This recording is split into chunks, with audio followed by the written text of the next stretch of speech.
how to delete REDnote account. So hello guys and welcome back to today's video. So let's say you want to delete the REDnote account that you have created. What do you do? So what you're going to do is you're going to click on your menu button over here on the top left. You have a hamburger icon.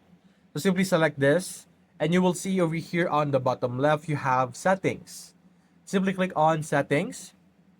And over here, you will be able to see all kinds of settings. You will be able to log out or switch your account from here. So what you're going to do is you're going to click on account security. And over here, you can see account cancellation over here at the bottom. So simply click on account cancellation and there will be loading over here. You're simply going to wait.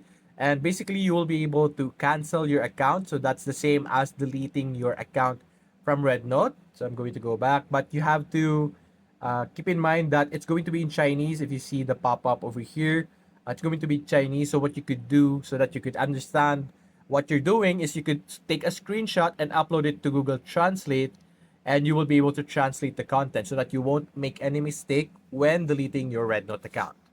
So that's basically it, guys. If you enjoyed this video, leave a like and subscribe. Thanks for watching.